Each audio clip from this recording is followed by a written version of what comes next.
In New York, apparently there's nothing you can't do, according to Jay and Alicia's 2009 New York anthem, Empire State of Mind. So how come when Lil Mama voluntarily escorted herself on stage during their now infamous VMA performance, she was met with a heap ton of backlash? For those of you who don't know what I'm talking about, in 2009, rapper Lil Mama found herself so lost in the sauce at MTV's 2009 Video Music Awards that she practically floated on stage whilst Jay-Z and Alicia Keys were in mid-performance. What was supposed to have been an ode to New Yorkers everywhere would cost Lil Mama her career, leading to a nasty domino effect of missed opportunities, alleged blackball attempts, and a damaged reputation. During the rise of social media, Mama, real name Natia Kirkland, had unknowingly become a minstrel of herself and a joke in the eyes of hip-hop and, well, everywhere else.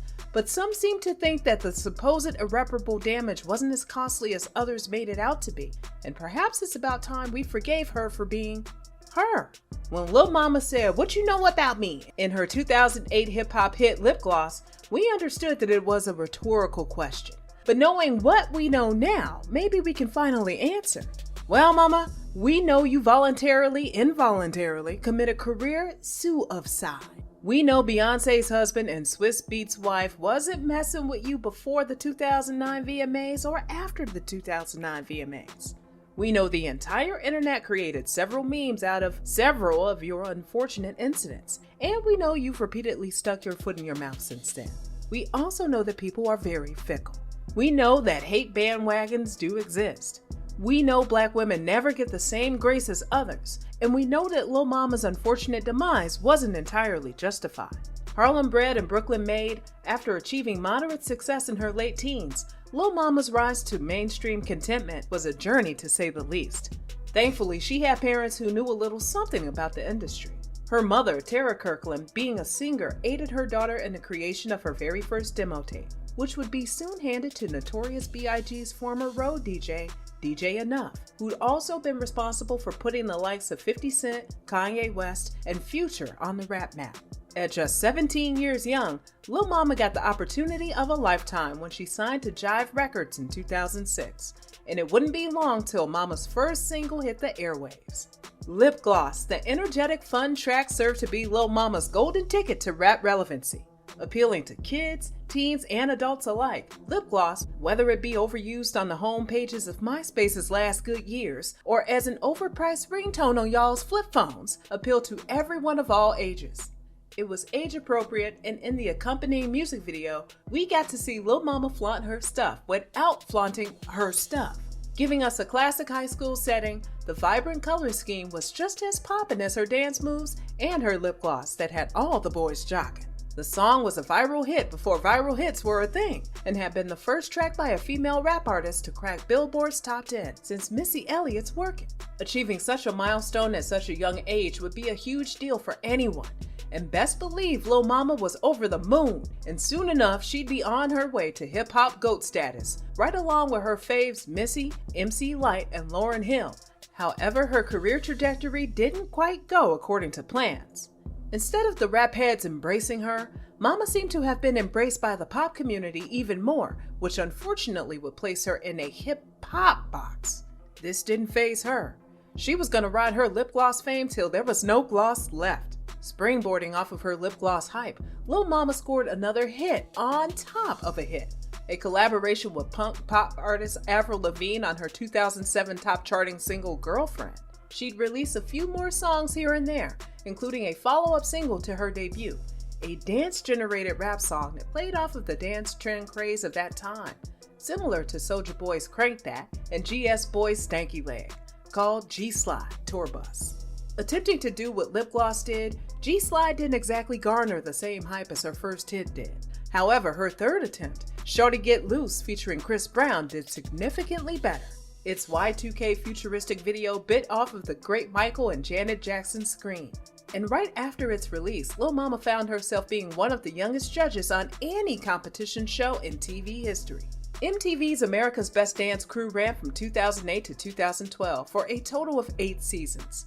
Mama never got to show off her full dancing abilities in the music videos she released thus far, but it was evident the girl had skill. Responsible for bringing forth talents like Season 1 winners the Jabberwockies, Mama's natural expertise paired with her age gave viewers a sense of familiarity and comfortability. Her career as a judge was up, but the music wasn't raking in those numbers like it once did. When it came time to release her debut album, VYP, Voice of the Young People, later that year, it didn't cultivate much buzz. Garnering 19K sales in its first week, for a debut pre-streaming era album, those numbers were scraping the ground though.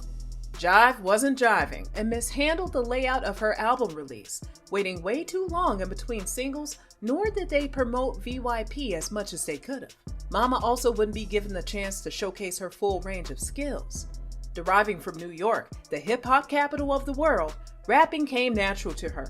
But the public just couldn't shake her lip gloss image, and it appeared as though folks just weren't into Lil Mama's music. Mama, on the other hand, was into the music a little too much.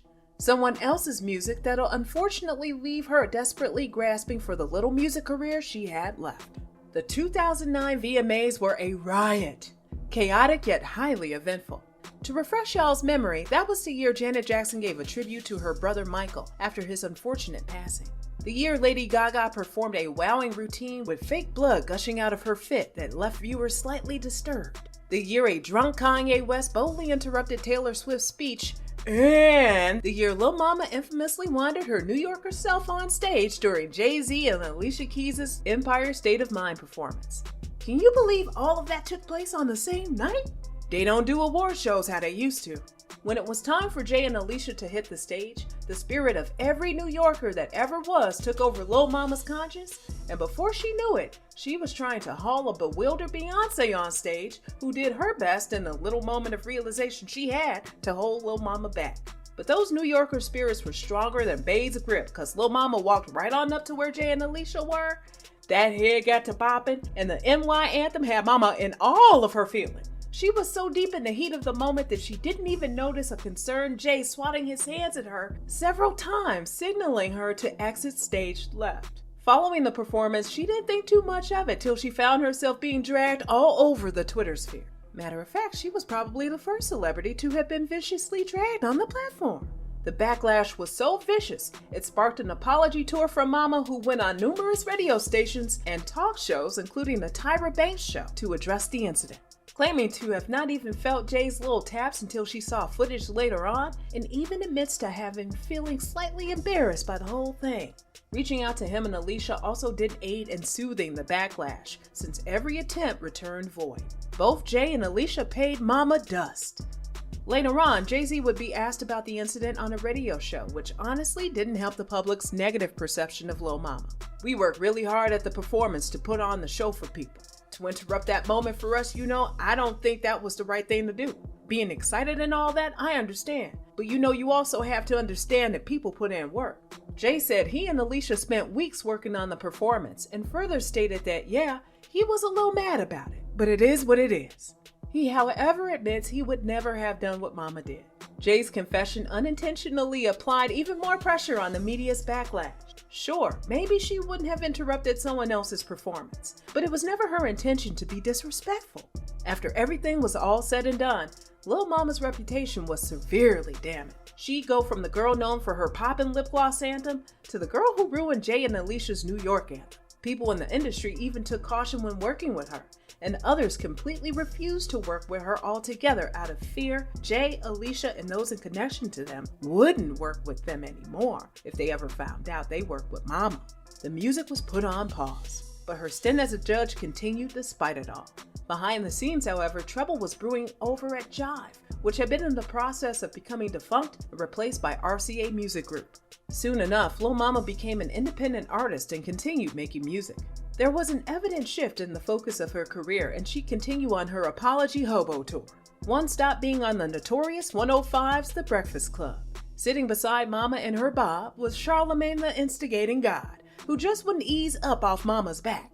Insults after insults, jabs after jabs, Charlamagne amped up his usual teasing banter he's known for having with guests on the show, amping it up to 100. But Mama made sure to stand her ground. She was hanging in there, eating those verbal punches for as long as she could, until she brought up her mother, who unfortunately passed away from cancer during the midst of Mama's rise in the rap game. Tara Kirkland can be seen in the intro of the lip gloss music video behind the wheel giving Mama words of encouragement before she went into the school. It was evident she and her mom were close, as well as Mama and her father, who often traveled with Mama everywhere she went. It would be her dad who pulled her to the side whilst on tour who broke the news of her mother's passing. Losing your mom in such a vulnerable predicament is challenging for anyone, but Mama refused to let that stop what she'd been working tirelessly for. She continued on tour the very next day, and even shot the video for Shawty Get Loose the day after Tara's funeral. So when Lil Mama sat on The Breakfast Club full of tears after mentioning her mother, you'd think people would have shown a little sympathy. Nope! Instead, they turned her expression of sadness and grief into a full-blown meme that would be laughed and gawked at for years to come. Following the end of America's Best Dance Crew, Mama's musical direction updated with the times, releasing tracks like Hustler Girl, Strawberry, and NYNYLALA, featuring Snoop Dogg. Soon enough, she'd take another hiatus from music, but venture into another passion, acting. The people were shocked when they turned on VH1 and saw Mrs. Lip Gloss herself portraying Lisa Left Eye Lopez in Crazy Sexy Cool, the TLC story. TLC's biofilm raked in a record-breaking 4.5 million viewers, making it the highest-rated original film premiere in VH1 history. Her portrayal of Lisa was met with positive reviews, so much so that the real T-Boz and Chili invited her to perform with them on several shows following the film's premiere. That too was met with positive feedback up until the American Music Awards, where Mama was noticeably out of breath and missed a few verses. From then on out, Mama was absent from any further TLC-related collaborations. This wouldn't stop her from doing what she did best, releasing music whether y'all asked for it or not. As the years went on, Mama's tomboy aesthetic transformed into a more sexier appeal, yet she was the same Mama we'd all grown accustomed to. She got to collaborate with one of her many faves, MC Lyte, on the song Ball, dropped freestyles after freestyles, Rockabar Baby, 0 to 100, and Sausage, based on the viral meme of the now extinct app Vine. Deriving from her 2015 Take Me Back mixtape, Sausage peaked at the top 20 on the hip-hop charts, and she even made a track addressing all those infamous memes titled Memes. The Breakfast Club spun the block on Mama's radar, and she made a surprising return, with Charlemagne being much more graceful this time around. Mama was evidently in a much better headspace. She'd drop even more music like her Panda freestyle, Summer 16, and a freestyle writing Rihanna's Work Beat. Her record-breaking acting streak continued over at TV1 when she starred as Felicia Blakely, a young stripper who falls in love with an abusive pimp in the Tasha Smith directorial feature debut film When Love Kills, alongside Lance Gross. The premiere was the highest-rated premiere on TV1, raking in over 1 million viewers. Now, preferring to go by her real name, Natia, she's focused on acting, and people slowly but surely are allowing the past to stay in the past. She was finally being respected for her craft and slowly winning the public's interest again.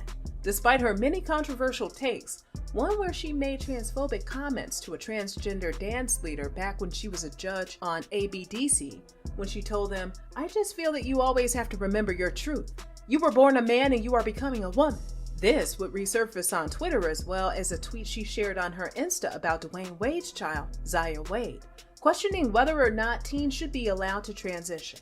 Taking to her IG story, Mama let it be known that she was going to start a heterosexual rights movement to combat the bullying coming from the LGBTQIA community. On top of her little beef with the Nicki Minaj back in the day, Lil Mama has faced quite the backlash throughout the years. From her infamous stage moment with Jay and Alicia to her continued questionable comments throughout the years, Lil Mama will go from an on-the-come-up, safe rapper to a laughingstock in pop culture.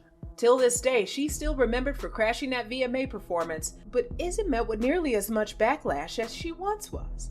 With time comes healing, and recently she and Alicia Keys were caught hugging it out backstage at an event, putting an end to the Jay and Alicia are still mad rumors. In recent years, she's added reality TV to her resume, appearing in WeTV's Growing Up Hip Hop Atlanta. We don't know if Jay has forgiven Mama publicly, but I think it's safe to say that Natia is doing a good job at rebranding and wants to be taken seriously as an actress. Do you think it's about time we forgive Lil Mama? Let us know your thoughts and opinions down below in the comments, and stay tuned for more true celebrity stories.